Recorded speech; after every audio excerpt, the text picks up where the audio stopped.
Professor Ramchandran, distinguished members of the panel, ladies and gentlemen.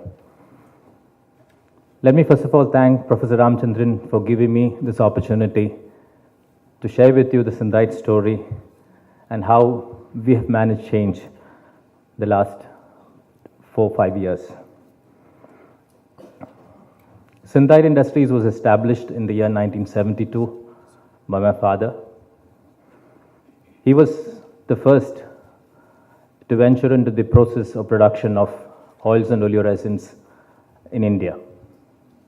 He had the courage to start an industry in Kerala during those days.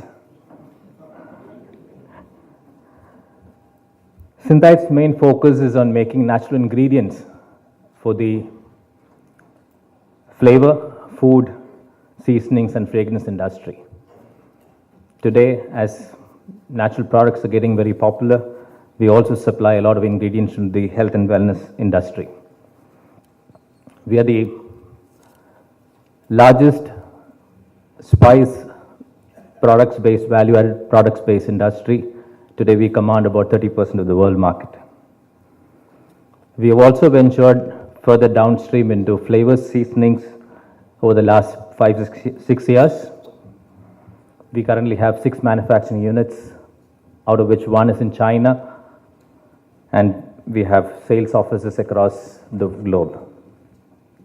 Pursuing our interest into the consumer, we have launched 2 brands in the past 2 years, namely Kitchen Treasures and Sprig.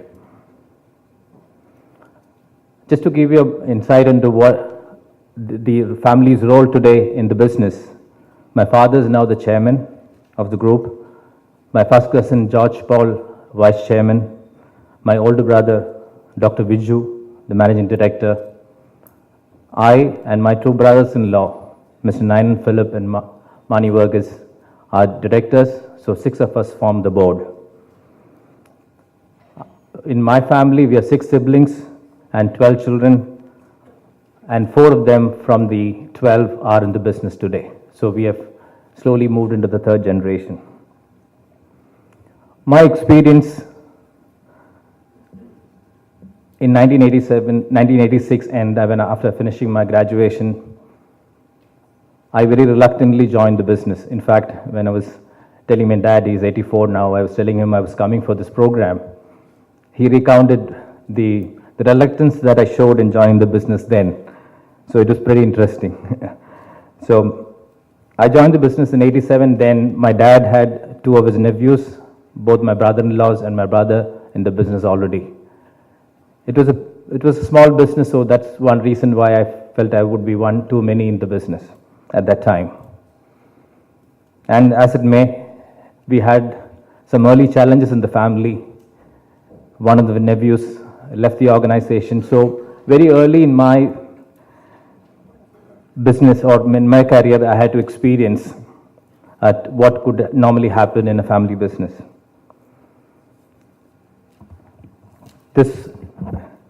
Unfortunately, while all this happened, the business grew because we were very committed to the business. It was a nascent field, so we did a lot of work on technologies, processes, market opportunities, and the business grew. That was the good side of it. And I always wanted to, but at the same time wanted to see how our business could thrive, because I used to read books about family businesses and the challenges that it faces.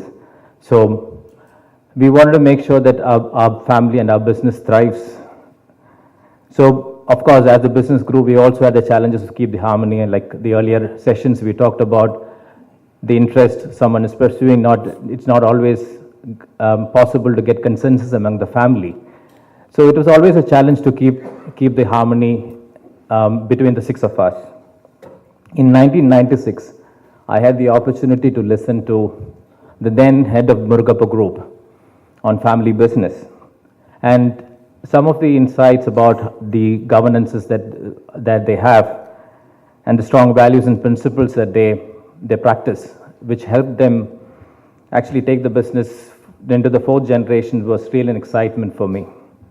Very charged up, I came back. I did share that with our family, but they were not very excited about it. They felt everything was fine and nothing need change. In 2006, I was at ISB when ISB had a family business program for 3 days, which Professor John Ward and Professor Ramchandran was anchoring it. That was a great insight again. It spoke a lot more about the structure that you need to follow. A lot of the case studies that were presented here were really insightful. Again, like earlier Mr. Dalmi was mentioning that they had all the entire family in the business come for a program like that. But unfortunately, my family did not agree, so it was only me that came. So again, excited, went back, shared my feelings, shared what I learned. But it was very difficult to convince the family. I mean, the family was very clear that this family bond that was the essence in keeping the family together. As it definitely, as we continue to grow, but the harmony, the non-cohesiveness in the business or non-cohesiveness in the board definitely started to reflect in the business. And by then, by end of 2008-9, we had members of the family, the next generation wanting to join the business. So it became, and some of them got inducted. It was very casual. One of the parents would suggest that, they want to be in the business, they would be put in a particular role, but nothing specific and no structure as such. That also created very unpleasant situations. In fact, I recall I invited one of my nephews to work with. We had at the time a joint venture. So I wanted him to work under this business where we had a foreigner who was working and European who was working with us. I thought it would be a great experience. But the way I said the rewards and remuneration was, later came to know that it was not, he was very unhappy about it. So we didn't have a structure that was all telling upon just not my nephew, but my sister and her husband. And at the same time, as the business was growing, we needed to be more professional. So it was, we had to show the outside world that we were a much better organized business, that we could attract talent to come in and senior positions. All this led to, in 2012, finally the family came together, 6 of us came together, we all agreed that we will start with the facilitator and the coach. His first task was to work with the board of directors to resolve conflicts, bring in cohesiveness in the board. Subsequently, we formed a family council, which also had members from the family who were not in the business. And the family council helped in capturing the expectations and aspirations of the family, their needs and wants, and their concerns for their children who aspired to join the business. So it was really those meetings were tough because we had to open out, we had to speak about what happened and the challenges that we were experiencing over the years. Fortunately, this was done in the presence of the facilitator and coach. So a lot of the skeletons came out of the cupboard, a lot of pent-up feelings were actually taken out, which I think I personally feel, I would share with you all, it's the way to go because you need to be able to speak up. That's very important. And through a process that took about a year and a half, about 18 months, with the facilitator, we were able to iron out a lot of our differences.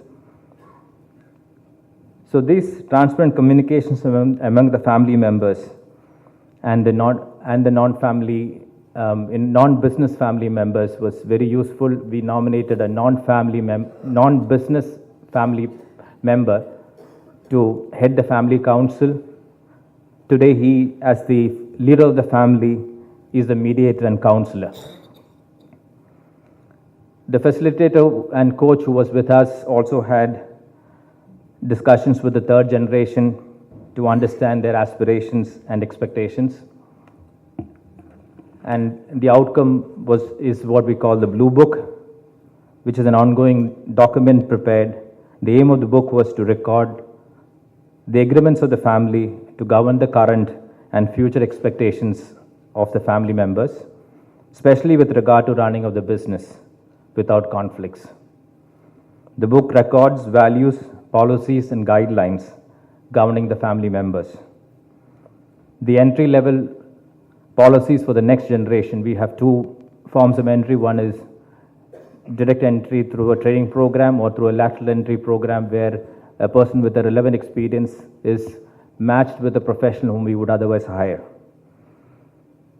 While establishing the Constitution, I just want to share a few things about what we took care of when we were writing the Constitution. The coach held the thread of discussions. He never wrote the Constitution. We never tried to copy from anyone. We had several discussions at various levels in terms of our policies and decisions that we took. We were able to articulate all the logic in the Blue Book very well. Our Blue Book clearly defines the induction, training, career progression, remuneration, code of conduct, exit, and retirement. We didn't feel anything too small not to be mentioned, so we were very clear that we would discuss thoroughly and have all these elements put in the Blue Book as clearly as possible. Now, when we started the journey in 2012, my father was the chairman and managing director. Through a well-documented transition plan, he transferred his responsibilities of managing director to his nephew George Paul in October 2013, who as per transition plan handed over his responsibilities to my elder brother Dr. Viju in 2016 October. During this period, a niece and a nephew of mine also joined the business in key roles. Having heard every member and their thoughts voiced, we have now a strong belief that the established structure would synergize our entire activities both in business and family. God willing, the cohesiveness and collaboration will certainly take Synthite to greater heights in the coming years while remaining a family company. Thank you. So, my first question to you, Aju, you said that we didn't copy, and for us, nothing was small. So, could you elaborate both of these things as to, why? Because a counter view could be we could learn from the best practices from others. What Pradeep ji had been referring that, it's always an evolving thing and we can adapt. So could you elaborate this focus on, did not copy and nothing is small? Because every family is unique, every person is unique. So we were trying to, through the discussions, that's why we took this 18 months while, the family council met pretty frequently, trying to understand some of the pain and where the pain came from and what's the solution for resolving such issues. So we thought it had to be unique to our family. Maybe it's common, but then we had to resolve it in such a way that it lasts based on the pain that was there in the system, and also looking forward to what we wanted in the future, because we didn't take any hard and fast rule on whether women should not join the business or the son-in-laws or daughter-in-laws should not join. But then we had some broad understanding on those which we had to put together in our constitution, which we felt which would work for our family. And again, this being an ongoing document, this is something that we could revise as we go forward. So what we saw, the current senior people or the second, third generation felt is what we have written, and being an ongoing document, we would definitely have the opportunity also to revise as we need in the future. But didn't want to really see best practices and put plug and play, which may not really work, and then we try to modify behaviors to suit that, which also may not work. So the focus on the individual pain, what does each individual in the family needs? Yes. Wonderful. And the second part as to nothing is small. There could be small things like what is mentioned in subsequent presentation. There could be small things that's happening in the family or small behavioral issues. So the family has a certain culture, certain values that we preserve, and we had to fall in line in certain way, at least from the business point of view, to keep the business going. At a personal level, like for example, like in terms of our perks or what we spend on cars, for example. So someone may have a fancy to buy big cars, but at the same time, what the business could afford versus what you could personally do in your life, we try to differentiate that so that the business remained without conflict. So that's why I'm saying that we didn't see anything small. We had to really articulate, again, based on what we had experienced, we put all this to discussion so that we could have a common understanding. Again, Aju, a question for you. Like, you heard of the idea somewhere in 90s, late 90s. You attended the first conference in 2006, and the process started in 2012. I am sure many in the audience also, or at least few, there will be few who would be trying and thinking to make things happen. Could you share with them how did you deal this during the intervening period? Well, that's a challenge. I mean, like in the morning, Dalmia was saying that all of them came to a conference, so that all of them got the same input. Whereas I happened to get these inputs, but then maybe it's lack of my articulation or the way I was able to convince the rest of the members that they were not convinced. But it had to be a stage where we felt it's not the question of a no-go, but then it was getting tougher.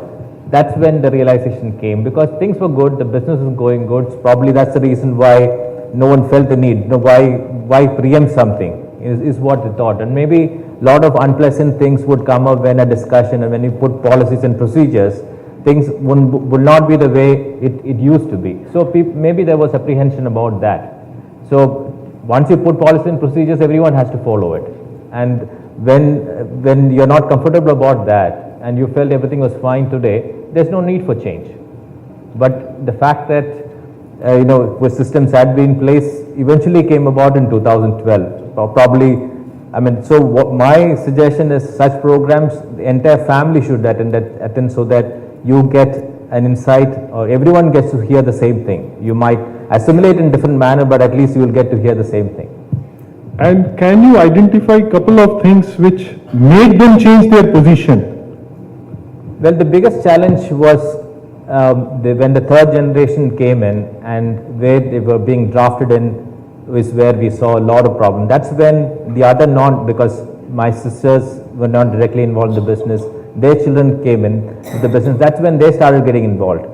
So when the third generation came, otherwise it was just the six of us, the business was going good, so we could manage differences. But when children started coming in, the entire family started getting involved.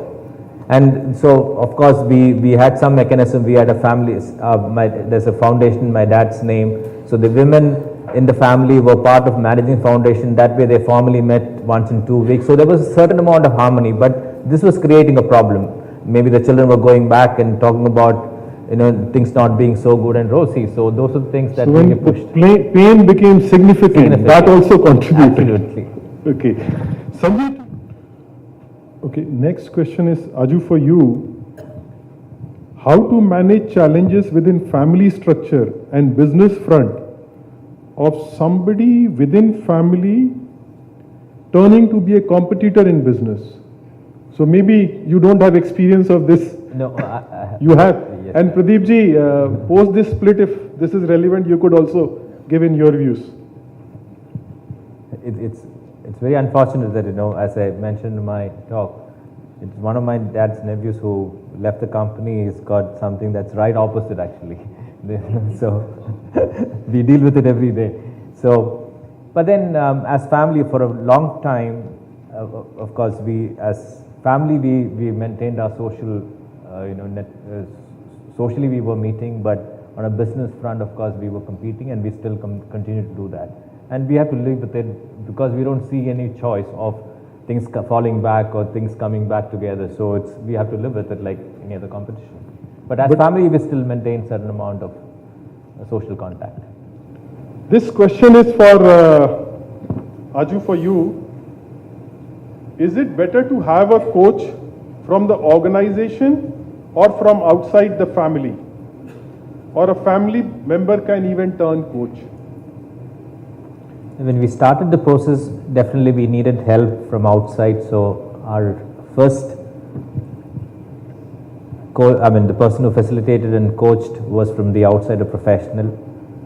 But as we went through this process over 18 months, now my brother-in-law, who is the family council, who heads the family council, who also otherwise is pretty knowledgeable and does a lot of other spiritual reading and things like that. So he has assumed that role, at least for the family, and that's working very well. So definitely, I think to start with, it would be good to have a professional outside coach. So this is a question, I guess, to the entire panel, and I would say we are also running out of time. So maybe quickly, each one of you, crisply, maybe in couple of sentences or one sentences, how do you transform your family-run business to a professional-run organization that is performing a business from family business to a business family? Well, you have to be committed to it. You can't just say that you want to do it. If you're committed to it, it'll happen. And may I request Mr. Arju